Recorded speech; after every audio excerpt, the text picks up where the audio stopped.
Supreme court ने अयोध्या में भगवान राम के भव्य मंदिर के पक्ष में फैसला सुनाया था। फैसले के बाद अब मंदिर निर्माण चल रहा है। मंदिर के पक्ष में फैसला आने के बाद अयोध्या की ये पहली दीपावली है। इस मौके पर अयोध्या को दुल्हन की तरह सजाया गया है। उत्तर प्रदेश के मुख्यमंत्री योगी आदित्यनाथ अपने कई सहयोगी मंत्रियों के साथ अयोध्या के दीपोत्सव का कार्यक्रम मनाने पहुंच चुके हैं। अयोध्या में यूपी की राज्यपाल आनंदीबेन पटेल भी मौजूद हैं।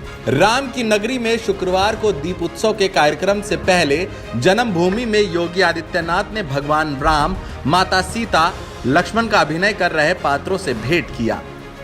इस दौरान उप मुख्यमंत्री केशव प्रसाद मौर्य, मंत्री महेंद्र सिंह ने भगवान राम, लक्ष्मण और माता सीता का आशीर्वाद भी लिया। मंत्रोच्चार के बीच यहां मौजूद सभी लोगों में मंदिर निर्माण की खुशी भी साफ झलक रही थी। दीपोत्सव कार्यक्रम के दौरान योगी आदित्यनाथ ने कहा, 2020 का ये उत्सव हम सबके सामने ऐसे समय आया है जब देश भी दुनिया भी वैश्विक महामारी कोरोना से जूझ रही है। प्रधानमंत्री मोदी के नेतृत्व में भारत ने कोरोना के खिलाफ जिस मजबूती के साथ लड़ी है, इसमें पीएम ने देशवासियों के एक आह्वान किया है। हमें कोरोना के खिलाफ भी लड़ना है, प्रत्येक नागरिक को सुरक्षित भी रखना है, कोरोना को भी हराना है। आज का जो दिवस है, दीपोत्सव भगवान राम का द्वारा सत्य, धर्म और न्याय की लड़ाई जीतने के बाद अयोध्या आगमन, 14 वर्षों के बाद अयोध्या आगमन की स्मृति में हम लोग मनाते हैं। और हम लोगों की हार्दिक इच्छा है कि यह आयोजन अयोध्या के माध्यम से देश और दुनिया के साथ जुड़े। दीपावली का आयोजन हर भारतवासी मनाता है।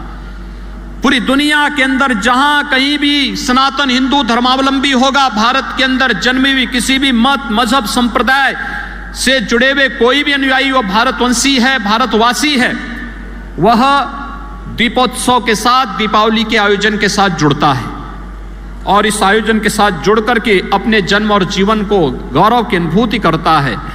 और हम लोगों को इस आयोजन को अयोध्या धाम के माध्यम से देश और दुनिया तक पहुंचाना है, जिससे अयोध्या की अच्छी ब्रांडिंग भी हो सके और मर्यादा पुरुषोत्तम भगवान श्री राम जन जन के आराध्य के रूप में, इसी प्रकार से पूज्य रूप से सबके सामने उसी रूप में दीपोत्सव के माध्यम से आशीर्वाद देते रहे, जो हजारों वर्षों से हमारे पूर्वजों को और इस धराधाम के प्रत्येक नर नारी को उनका आशीर्वाद प्राप्त होता रहा है।